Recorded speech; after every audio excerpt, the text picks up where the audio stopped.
The great mage summoned the corpses from the tomb to gather around, forming a huge black wing that can resist any external attack and instantly counterattack the enemy. The decade-long Indian festival sees the resurgence of the suppressed evil spirits. Watch as the protagonist overcomes the ancient evil with boundless magical power. One day, the little girl Bonnie went out with her father. They were going to attend the decennial temple fair ceremony. On the way, Bonnie asked her father about the origin of the ceremony. Her father explained, "It is said that an evil spirit named Baku resides in the water. It attacks those who pass by, and can take on the form of its victims, to disguise itself and harm their families." As soon as he finished speaking, Bonnie was scratched by something in the water. She hurriedly stuck her hand into the river to wash it. Her father continued speaking over there. He said there was only one way to control Baku, and that was to trap its soul when it was vulnerable. This way, Baku could become our slave. The greedy desire to enslave Baku has caused many lives to be lost. Fortunately, with the grace of Lord Aman, our ancestors defeated and destroyed Baku to express their gratitude to him. That is why we have this festival today. Just then, the father's hair got stuck between the rocks. As he shook it wildly, a surge of black mist rose up. Meanwhile, Bonnie suddenly pulled out a large fish and began to gnaw on it. The father turned to look at the water's surface. His real daughter had long since met a tragic fate, and the figure before him was nothing but a counterfeit masquerading as Baku. In a hurry, the father pulled out a silver bowl to trap Baku's soul inside it. He could never let his wife know that their daughter had been killed, so he asked Baku to continue impersonating Bonnie. In a bustling market, lawyer Vanna was soliciting business. His aunt brought over a couple, saying that their family opposed their marriage, and hoped Vanna could find a way to get the couple registered as quickly as possible. This was a small matter for Vanna, but suddenly, a van pulled up, and several intimidating men got out.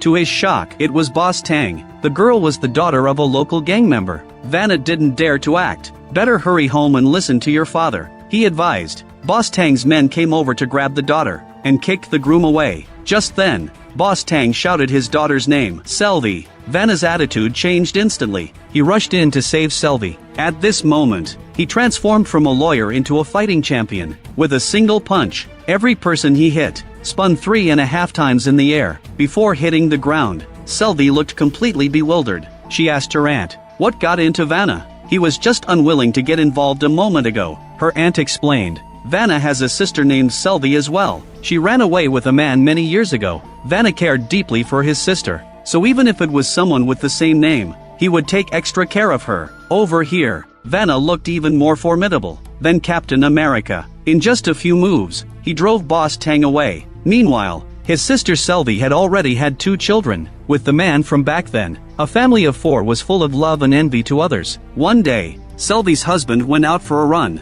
On the way, he met a YouTube vlogger filming a video. In a cheerful mood, he greeted the vlogger and continued running ahead. Suddenly, a thick fog rolled in the forest. Then a hand reached out and pulled him down. In the next moment, the man lay dead on the ground. An identical person stood up right after. Could this also be Baku in disguise? Wasn't it said that it lived in the water? The fake husband quickly returned home. The 2 pet dogs barked furiously upon seeing him. They seemed to recognize that he was not their original owner. The fake husband kicked one of the dogs to death. Selvi was startled by the noise. In the blink of an eye, she saw her husband walk in, and he asked with a serious expression where the children were. Unaware of the impending danger, Selvi jokingly teased her husband. Unexpectedly, a neighbor rushed in, saying they had seen your husband Jimmy's body in the woods. Shortly after, the YouTube vlogger passed by the big house and saw Selvi's daughter fainted on the ground. She herself had also died under mysterious circumstances. The police quickly found Vanna's residence to notify him that his sister had died by suicide. Vanna rushed to the village where Selvi lived. The village head held a funeral for the deceased family. Jimmy's residence was very luxurious, but in reality, his real estate company was on the brink of bankruptcy. This house was Jimmy's last asset. He bought it with a loan, planning to renovate it within 3 months, and then sell it for a profit. He had not sold it before he suddenly died. Now Jimmy's partner couldn't pay off the loan, and still owed the landlord half of the amount. The situation was now a complete mess. Selvi's eldest daughter, Little Shah, was still in a coma. She was being cared for by Maya, the landlord's doctor's daughter. Since the incident with his mother, little Anan had been experiencing various terrifying hallucinations, but he did not dare to tell the adults. That night, Anan was playing a facial recognition game on his phone. As long as the camera recognized a human, a clown mask would appear on the screen. Just then, he suddenly noticed the camera detected a face in the void. He cautiously reached out to touch it, only to be grabbed by a cold hand. In the next second, the face vanished again. Anan switched the camera to selfie mode and discovered that the thing was right behind him. He was so scared that he scrambled up and ran away. He bumped into his aunt. There were many mosquitoes in the countryside. His aunt wanted to find an electric mosquito swatter. Anan tried to warn her not to go over, but the aunt didn't believe the child's words. She waved the electric swatter around, not expecting that. She hit the ghostly figure, almost scaring her half to death. On the other side, Jimmy's two partners, Mike and Jesse, in order to sort out this mess of debts, started to scheme about Maya. As long as they could marry the landlord's daughter, the issues with the house would be resolved. They accidentally knocked Anan down. They teamed up to bully the little boy. The ghostly figure had already floated behind them, and from the blurry shadow, this female ghost appeared to be Selvi. Jesse was preparing to approach Maya with a love letter to win her over. The female ghost grabbed a wooden ladder and swung it around his head wildly. Mike wanted to go help, but he was misunderstood by Jesse, thinking Mike was trying to win her love, and had deliberately trapped himself with the ladder. Over at Vanna's place, he was guarding his sister's grave. Back then, Selvi insisted on marrying Jimmy. After Vanna saved her, she had sworn that she would never do such foolish things again. So Vanna knew that his sister did not die by suicide. The YouTube vlogger, as the first eyewitness, said she had seen her die in the well with her own eyes. Vanna was unwilling to believe this claim. He went to the local police station to ask questions. To the police, the case seemed very simple. The couple had a quarrel, and the husband fled into the forest, only to die of a heart attack. Heartbroken, Selvi chose to take her own life. The eldest daughter stumbled upon the scene of her mother's death and fainted, injuring her head in the process. The whole process was logical and coherent. The police believed there was no need to investigate further. Of course, there were a group of drunks nearby who claimed to have seen the deceased Selvi run into the woods, but such statements could not be submitted as testimony. The police stated that in 2 days, the temple fair ceremony would take place, and the crowd would swell significantly. All police forces would be deployed to enhance security. After this important holiday was over, we could find time to continue discussing Selvi's case with you, but right now, they truly lacked the energy. At this point, Vanna could only leave. On the way, the YouTube blogger showed him the video he captured. In the footage, Jimmy was jogging, looking very healthy, completely unlike someone who would die of a heart attack, and most importantly, before the incident, the vlogger saw Selvi running out with several villagers to look for Jimmy, but just a few minutes later, he saw Selvi's body in the well. From a timing perspective, it was impossible. It was almost as if there were two Selvis. Vanna repeatedly reviewed the video, and suddenly noticed a strange man in the bushes. The vlogger mentioned that, for the upcoming temple fair ceremony, many local sages had come here for the event. By his attire, he also appeared to be a sage. The vlogger glanced at the screenshot, and suddenly remembered that, on the day Selvi was taken to the morgue, he had seen this mysterious man nearby. At the same time, the mysterious man was wandering the streets with prayer beads. At this moment, Anan was playing by throwing a ball against the wall. The rebounding ball quickly landed back in his hand, but when Anan threw it again, the ball was sucked into the wall. Shocked, Anan leaned in to take a look, and a hand emerged, gripping the ball. The mysterious man's prayer beads immediately reacted. They began to shake wildly, and exploded on the spot. Maya heard the boys shout. She came over to urge Anan to get to bed and rest. The hallway lights began to malfunction inexplicably. Maya went to check the wiring, but Anan saw a ghostly figure in the hallway. Terrified, he took off running. Maya thought little of it, assuming Anan was just being mischievous. A dark figure appeared in Little Shaw's hospital room. By the time she ran in to check, the figure had vanished. Maya was about to check on Little Shaw's condition, when a ghostly hand reached out toward her. A woman's shadow also appeared outside the window. Wherever she went, the lights went out. Immediately after, the doors and windows began to open and close repeatedly. Meanwhile, Vanna and his companion, heading home, encountered an attack from a giant monster. In a critical moment, their car broke down as well. Vanna showed no fear, and got out to chase the monster into the forest. He saw someone standing deep in the jungle. In the next second, a monkey jumped out to disrupt his view. By the time Vanna looked back, the person was gone. He ran over to check by the big tree. Suddenly, he felt a chill on his back. Vanna instinctively dodged, only to discover it was a large black snake, trying to ambush him. The snake even snapped a branch in the process. Fortunately, Vanna reacted quickly and wasn't hit. As for the YouTube vlogger, he didn't have the courage to get out of the car. He was struggling to start the vehicle. A fog rolled in through the window. The vlogger hurriedly rolled up the window and turned on the windshield wipers to clear the fog, but he was startled to see Selvi standing ahead. The vlogger immediately grabbed his camera, but the woman in front had already vanished. He suddenly felt someone behind him. Turning around to look, Selvi was sitting in the back seat. The YouTuber's screams echoed through the woods. By the time Vanna returned to the main road, both the person and the car had vanished. Only the camera was left lying on the ground. Vanna picked it up and found it was still recording. He rewound the progress bar and saw the mysterious man once again. This person must be related to his sister's death. The next day, Vanna returned to the big house, and because of yesterday's bizarre experience, Maya felt she had encountered something evil, so she wanted to hitch a ride with Vanna to the temple. The locals held great respect for the god Amon. The temple was filled with people, and the massive statue rose into the clouds, looking very spectacular. Devout followers brought holy water to this sacred place. Among the crowd, there was a familiar face. It was Bonnie's father. From the beginning of the film,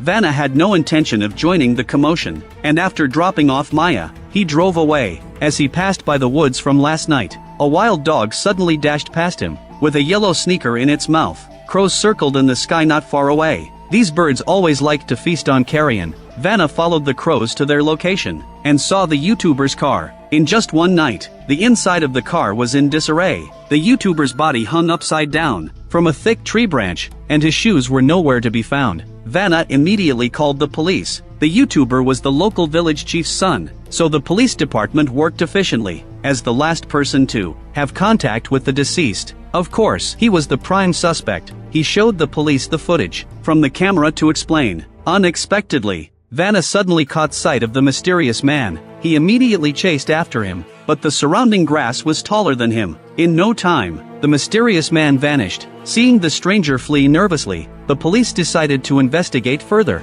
They learned that the mysterious man lived in a cave deep in the forest. A group of them headed to the scene. The cave was filled with ritual items. Vanna also found photos of the victim, including a photo of his niece, Little Shah. Worried about something happening at home, he urgently urged the police to leave. Meanwhile, the mysterious man was hiding in a large tree, holding a photo of a police officer in his hand. The sun would soon set. Mike and Jesse failed to pursue the Maya plan. They decided to raid the big house at night, to steal the landlord's money and escape. The old man was sound asleep in his bed. To avoid waking him and disrupting their plan, the two came up with a clever idea. That was to carry both the man and the bed out together. The landlord suddenly mumbled a few words in his sleep. Mike and Jesse squatted by his bedside, asking the landlord where he had hidden the money. Unexpectedly, the old man answered every question. He said the money was in a suitcase in the attic. Mike hurried upstairs to rummage through the boxes. The landlord suddenly got up to go to the bathroom, but he was talking in his sleep, with his eyes closed, looking almost like he was sleepwalking. Mike and Jesse took advantage of the situation. When the landlord returned from the bathroom, fortunately, he didn't see Mike in the attic, but walked up and slapped Jesse across the face, questioning why he was there. Jesse intentionally drew the landlord's attention, then gestured for Mike to move the suitcase out first. They were halfway out when Vanna locked the door. The brothers could only carry the suitcase to the backyard. They broke the lock to see how much money was inside, but inside the suitcase was only a set of clothes. On the other side, Anon, this boy, was simply too inviting to ghosts. His bedroom door swung open, and then a ghostly woman in black slowly crawled onto the bed. Anon quickly jumped out of bed and dove into his sister's blanket, but soon a pair of ghostly hands reached out from behind Little Shah. Anon jumped off the bed. The black shadow was already at his side. Just as Anon was filled with despair, Vanna unexpectedly lifted the curtain and walked in. The little boy pushed past his uncle and ran away, knocking over the photo album on the table. Vanna picked it up and flipped through it. he discovered that tomorrow was Little Shah's birthday. He suddenly remembered. The village chief had said that the YouTuber's birthday was also tomorrow. Could there be some connection between them? Vanna rushed to the police station's archive room. He knocked on the door, went in, and began to look through the files. He found that all the victims' birthdays were on June 15th, which was also the day of the 10-year temple fair ceremony. The oldest among them could even be traced back to the 1990s. He noted down the addresses from the files and hurriedly set off to investigate. From the locals, he learned that this house was rented by the local inspector. He had now moved to a new house next door. It seemed that the photo the mysterious man had was of the inspector. All the clues were tangled together, but Vanna had yet to grasp the important thread. He suddenly thought of something, and he contacted Maya, asking her to check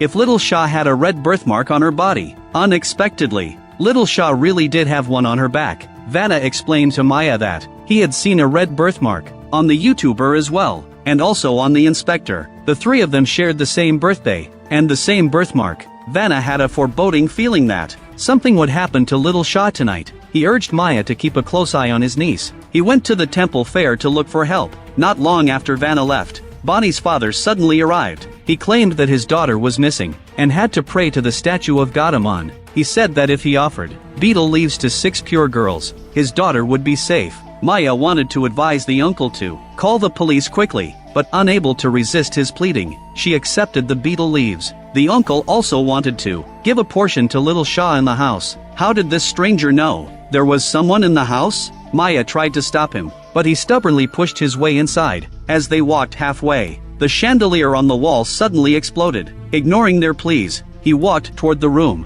where Little Shah was. In the next second, the door closed in front of Maya. Only the uncle and Little Shah were left in the room. The ceiling fan suddenly started to spin, and the broken blades cut the uncle's palm. Then the entire fan came crashing down. The uncle was about to reach out to the unconscious Little Shah when the female ghost, suspected to be Selvi, reappeared. She let out a piercing scream. The surrounding furnishings all floated into the air and exploded. Immediately after, the uncle was dragged out of the big house by an invisible force. He kept chanting to leave quickly, or else you all would be in danger. On the other side, Vanna rushed to the temple fair, only to learn that the inspector had left early. The inspector returned to the station to review the case files of the YouTuber. He discovered that there were only the victim's fingerprints in the car. Could it be that he killed himself? Just then, the mysterious man flashed by the window. The inspector hurriedly chased after him. The moment he spotted the mysterious man, he immediately fired his gun.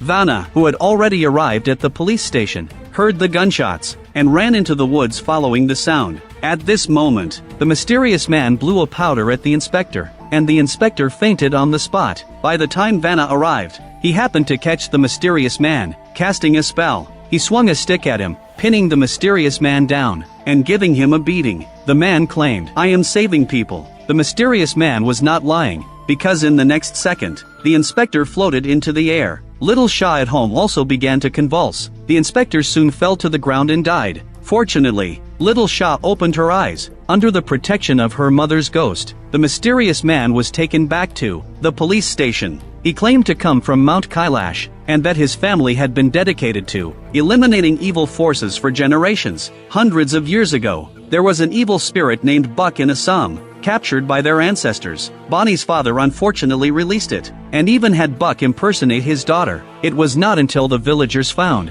Bonnie's body by the river that the mysterious man's clan realized this matter was related to Baku. They then followed the clues to find Bonnie's father's house. His family had long since fled the village, and had come to the village where Vanna's sister lived. Bonnie's father hid Buck's soul in a jar in the temple. This was quickly discovered by Buck. She bribed a servant to help her climb up to the temple to retrieve the silver bowl. She successfully regained her soul, but Buck was still very weak. In order to regain her strength quickly, she had to take the lives of 3 individuals with specific birthdays and who bore red birthmarks. These 3 targets were 10-year-old Little Shah, the 20-year-old YouTuber, and the 30-year-old inspector. So the one who killed Selvi and her husband was Buck. Buck initially intended to disguise herself as the male owner to target Little Shah, but was uncovered by Selvi. The woman did everything she could to protect the child. The details of this struggle need not be elaborated. In short, Selvi, until she was thrown into the well by Buck. never let the two children see the cruel truth. Then, the villagers discovered the male owner's body, and came to investigate. To avoid raising suspicion, Buck disguised herself as Selvi, and followed them into the woods. When Little Shah came out to look for her mother, she had already hanged herself in the well. A few days earlier, the mysterious man, while searching with his prayer beads, felt Selvi's soul outside Little Shah's room. It turned out that she had been protecting the two children, even after her death, which explained the haunting at the big house. Seeing that Little Shah had protection, he went to track down the second target, mth YouTuber. Unfortunately, he was a step too late, and the YouTuber had already been brutally murdered. He accidentally got caught on the camera himself, which led to the misunderstandings later on. As the temple fair approached, Bonnie's father appeared. Having sensed that Buck's soul had been taken, he was startled, and hurried home to find his wife, but she had already been replaced by Buck. The monster killed Bonnie's father, and took on his appearance, disguised as the father of the missing daughter. He knocked on Maya's door. If it weren't for Selvi's soul protecting her, Little Shah might have suffered the same fate last night. Buck went to confront the inspector. Although the mysterious man acted first to save someone, he was misunderstood by Vanna, leading to failure. In the end, the inspector still met a tragic fate. After taking 2 lives, Buck's power surged dramatically. It was now not easy to deal with her. Today's temple fair was especially important. They had to protect Little Shah from harm. Although the police believed the mysterious man's words, they had no evidence to convince the court. They could only detain the mysterious man temporarily. Unexpectedly, a wave of white mist suddenly poured into the police station, knocking over tables and toppling staff. As the situation was about to spiral out of control, the mysterious man grabbed the keys and opened the cell door. He took out a magical artifact to repel the mist, and the police no longer dared to keep the mysterious man locked up. Meanwhile, Vanna's family was celebrating Little Shah's birthday. Vanna looked at his niece and couldn't help but miss his sister. In fact, Little Shah could see her mother's soul, but her mother wouldn't let her tell her uncle. Just then, Selvi's expression suddenly changed, instantly throwing Maya out of the big house. Vanna and the others hurried outside to check the sound. Auntie stepped forward to help her inside. Vanna realized that the door was trying to block not Maya, but it was her usual little electric scooter. Vanna noticed that a white lab coat was stuffed in the car. He threw the lab coat at the door, and it indeed bounced back instantly. It seemed the issue lay with this piece of cloth. It had bloodstains from Maya at the clinic. They took the clothing back to the clinic for blood sample testing. Unexpectedly, the blood contained a large amount of toxins, which typically exist only in amphibians like frogs. Vanna immediately recalled the mysterious man's words. Baku engirathu நீர்நிலையிலும் நிலப்பரப்பிலும் சேர்ந்து வாழக்கூடிய ஒரு துஷ்ட சக்தி. Maya quickly took Vanna to find the bleeding customer. That person was most likely Buck in disguise. It was then that Vanna realized the blood sample belonged to the mysterious man. At that time, the mysterious man had chased out of the police station with a magical artifact, but was accidentally killed by Buck and replaced. Meanwhile, the counterfeit had already been taken away by the village chief. Vanna hurriedly chased after them to demand the person back. The village chief believed that the mysterious man could bring his son back to life, and refused to reveal his whereabouts. Vanna could only knock down the blockers, and finally found the real mysterious man's body in the trunk. The village chief suddenly realized he had been deceived. Meanwhile, Buck had already taken on the identity of the mysterious man, and arrived at Selvi's grave. As long as she burned her body, Selvi's soul would disappear, and would no longer be able to protect Little Shah. Buck fiddled with a scarecrow casually, and Selvi's soul was pulled back into the forest to protect the child. She could only risk being turned to ashes, and fought hard against Buck. Buck exerted his power, and the scarecrow instantly split into countless versions, all rushing towards Selvi. Fortunately, Selvi unleashed her power, pushing that force back at Buck, instantly knocking her down. As the situation was about to turn, Buck hurriedly summoned the corpses from the graveyard. The skeletons surrounded Buck, forming a set of black wings. Selvi hurled a handful of stones to attack, but was unable to harm Buck. At this point, the story had gone completely off track. Selvi was subdued by Buck, and together with the corpses, she was turned to ashes. By the time Vanna arrived, it was already too late. He could only contact Maya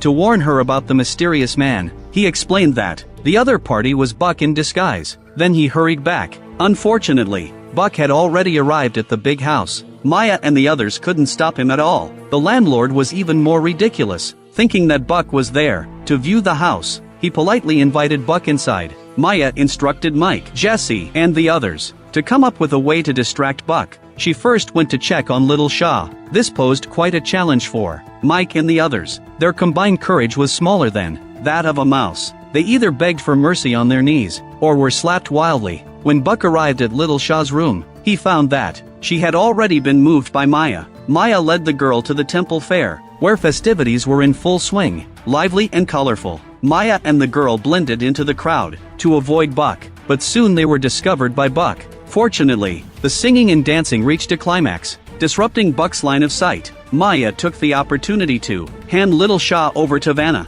The uncle and niece directly hid inside the statue. It was a hollow space made of a wooden frame. They took an elevator up to escape to a higher level. Meanwhile, Buck used a shadow clone technique, climbing up the high platform. Vanna instructed his niece to find a safe place to hide. He turned back to deal with the clones. During the fight, Little Shaw almost fell down. Fortunately, Vanna managed to grab his niece just in time. After a dizzying sequence of climbing up and down, in a dazzling display of action, Buck was knocked down to the lower level. He shouted loudly, preparing to unleash his ultimate move. Meanwhile, Vanna noticed that the lighting and archery ceremony of the temple fair was about to begin. He intentionally led his niece to climb higher, luring Buck to the statue's eye. At this critical moment, Vanna jumped with Little Shaw towards the mound of red clay below. The statue representing Lord Amon shot an arrow, piercing towards the evil spirit statue, where Buck stood. In the sunlight, it was as if a true deity had appeared. Buck was frozen in place, unable to move. The final arrow pierced his heart, turning him to ashes. This farce finally came to an end here. At last, it was wrapped up. The film was 2.5 hours long, gathering elements of action, fantasy, and comedy. It also wrapped itself in a shell of Indian local culture. Of course, it featured the characteristics of a musical as well. Watching the entire film was dazzling. The action scenes and performance styles were quite extravagant, giving off a strong Bollywood vibe. Although the special effects were cheap, the ending temple fair scene was still somewhat shocking. On the contrary, the plot had little originality. Fortunately, the local characteristics supported it, making it not boring. If you enjoy my channel, please click to subscribe.